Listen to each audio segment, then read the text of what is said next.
Hi everyone. How are y'all doing? I'm doing all right. It's summer now in Qatar, so it's extremely hot, but hey, I've been here long enough. I'm used to it now. I know how to deal with it. Just wanted to give you an update on a recent trip I took because of the Eid holiday. As you may remember, like every summer now, I go on a big trip with a bunch of the guys to various places around the world. Like one year was Kyrgyzstan and so forth. This year, we decided to do Japan, a place that I love to travel to. I've been there. This would have been my fifth time. But we did go places I hadn't seen before, so that was great. Picked up my Tokyo souvenir hat, as I always like to do when I go on these travels. I just want to note that traveling through Japan is so much easier now. You have Google Maps, you have translation apps, English is more widespread in the tourist areas. It's wow, like when I first visited Japan in the mid 90s, so pre-internet, pre-being able to search up stuff, getting around was very difficult, like using maps and trying to match the symbols to things. English was very rare to non-existent. So traveling Japan nowadays is actually very easy thanks to technology.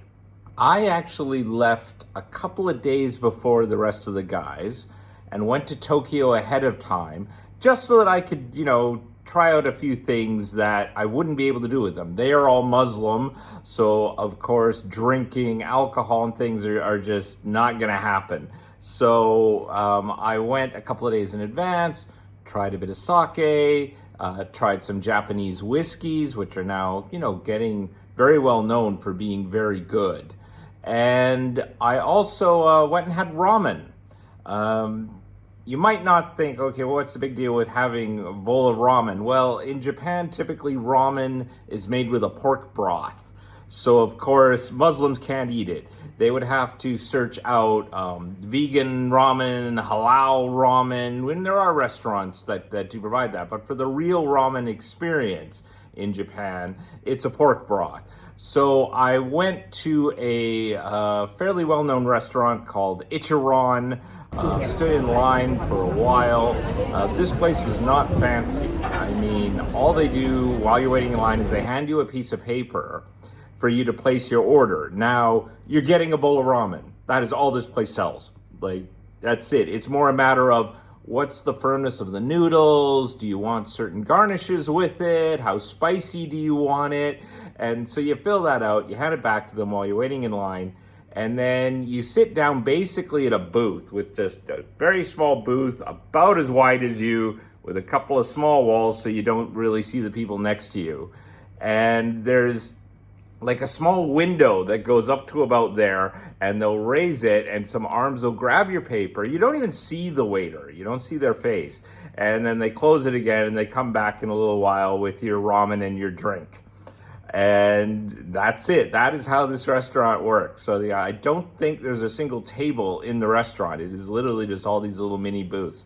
So next to me were three guys who were all friends, and they literally have to lean back and chat with each other because they're all in these little mini booths. Anyway, fantastic ramen. It was delicious. Glad I went. Big lineup though. Well, almost anywhere you go in Japan, if it's a popular restaurant, it's gonna be crowded. There's just nothing you can do about that. Now, going in June was a bit of a problem. It was hot and humid. I never realized quite how much the dust here in Qatar, due to the desert, kind of takes the edge a bit off the sun. Temperature-wise, Qatar is hotter, but there the sun is really strong. Like you really feel it. It just burns. And roaming around in 30 plus degree weather, it's hot, it's humid. Pretty soon you're just like, and you're just tired and sweaty. And I think one of the days I actually just went back to the hotel in the middle of the afternoon just so I could shower and relax. I was just getting too hot. So June is not an ideal time to visit Japan. Maybe better off late April, early May when it's a little bit cooler. Now, one of the interesting things I saw at the restaurant was a little sign in my booth advertising for jobs at the restaurant, which gave the wage. And it looks like wages are about 1,400 yen an hour, which works out to about $13 Canadian an hour. That is not going to get you very far in a city like Tokyo, especially when 20 square meter apartments an hour outside of town will rent for about $900 a month. So, I mean, a lot of people think, oh, Japan's really rich, it's really expensive, but much like other Western countries, if you don't have like a really high-end job, it can be a struggle to get by day to day. So after a couple of days, my friends flew into Tokyo, but basically we were only there about 7-8 hours before we caught a flight to our first real stop as a group, which was the southern island of Okinawa. Okinawa, maybe to someone from North America, is maybe just sort of known for, okay, something about World War II. Yeah, there was a major battle that took place in World War II when the Americans took over the island. I think it took a couple of months. The fighting was fierce. And to this day, there is a very large American military base on the island. I think it takes up almost a quarter of the island. So the main thing we did in Okinawa was basically just sort of stay at a beach resort. Okinawa is well known in Japan for its beaches. I was a bit surprised to see some netting there, but unfortunately they also have very venomous jellyfish, so they have netting areas at the beach, like literally a jellyfish net to prevent jellyfish from entering the swimming area on the beach. And there were a number of other potentially poisonous and harmful marine life out there that you needed to be careful of, which was a little concerning. But, you know, we went with it anyway. Most of our time in Okinawa is spent at the beach. We did a boating excursion, jet skiing, and we also did a bit of shopping. It was very hot. And so walking around outside became very draining very quickly. And I think on our last day, we wound up in like the largest mall in Okinawa to do some shopping and just enjoy some AC. It was kind of amusing how they did have a lot of restaurants and bars and stuff that clearly catered to Americans. You had, you know, all these McDonald's and burger places and bars, beer and all this stuff. And it was clear that's what it was for. It was to cater to the large American military base. So you had to maybe search a little bit to find something a little more traditional in Japanese. There's even an area called American Village with all these kind of souvenir shops and things like that. So for me, it was like, okay, I didn't come all the way to Japan to go to some faux American experience. I'd rather try more traditional things. But with a bit of searching, you could find it. Another unusual thing that I saw in Okinawa is that our hotel had a church. I was like, what? Japanese aren't generally Christian. Why would this place have a church? So I went over to the church one morning, and unfortunately it was closed, and it was like the name of it was the name of the hotel, Grace Church. It still didn't even say what denomination it was, which I found a bit strange. I'm like, okay, it doesn't look Catholic, but you know, what denomination is this? And why is it all the way outside the city next to a beach resort? So I did some internet searching, and I discovered that Japanese actually like Christian weddings. It's become kind of a thing in Japan for when couples get married, they get married in a church despite the fact that they're not Christian. So they do the whole kind of Christian marriage ceremony, and the bride has the big, beautiful white, you know, wedding gown, and they have people sitting in pews. The whole works. It's strange. And the hotel's church was actually a wedding chapel, which offered packages for Japanese people to get married in a Western church-like environment. Okay, it was a real thing. I saw a number of these wedding chapels throughout Okinawa. None of them seemed to be affiliated with any particular church. They were literally just there so couples could have a Western style wedding and have amazing looking photos. So from Okinawa, surprisingly enough, we flew to the far north island, Hokkaido. There was a direct flight from Okinawa to Sapporo, and we stayed at a mountain/ski resort west of Sapporo, which was near to this mountain that might look familiar to you. This is not actually Mount Fuji. Mount Fuji is near Tokyo. This is it's known sort of as the Mount Fuji of the north. It is called Mount Yotai, I believe is the pronunciation. And while it does look very similar to Mount Fuji, there is a major point in that it is half the height of Mount Fuji. Mount Fuji is the tallest mountain in Japan. It is massive. But Mount Yotai, which is also a volcano, is well known in Hokkaido, and this resort was right near it. And in fact, in part for, I think, the views of the mountain. So we stayed a few days at the resort, and of course the weather was much cooler. We were much farther north. The weather was actually beautiful, and it was, I think, in the mid-20s. And so it was a lot of outdoor activities. They did zip lining. I didn't. I have an issue with heights. I don't want to be zip lining down some mountain.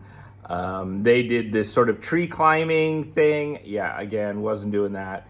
We played paddle tennis. We did river rafting. Some of the guys did horseback riding. So we were doing all these outdoor excursions that were offered by the resort.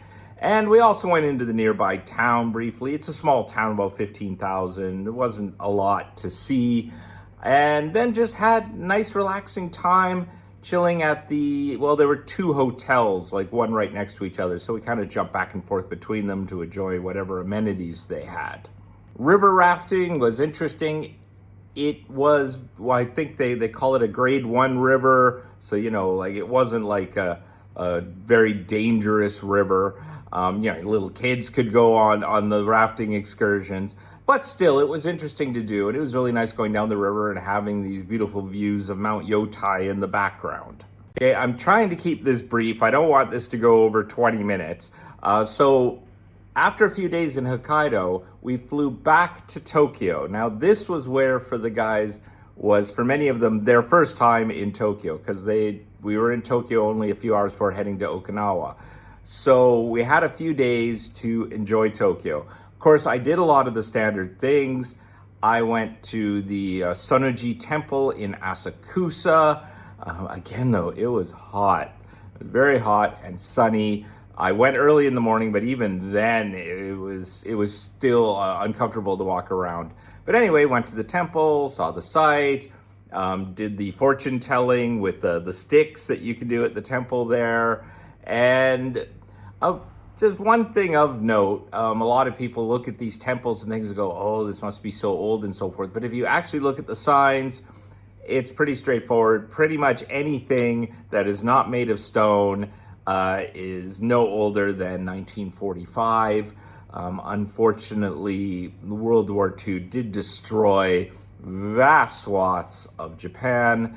Some stone structures survived. I think the oldest stone building at the temple complex is from the 17th century.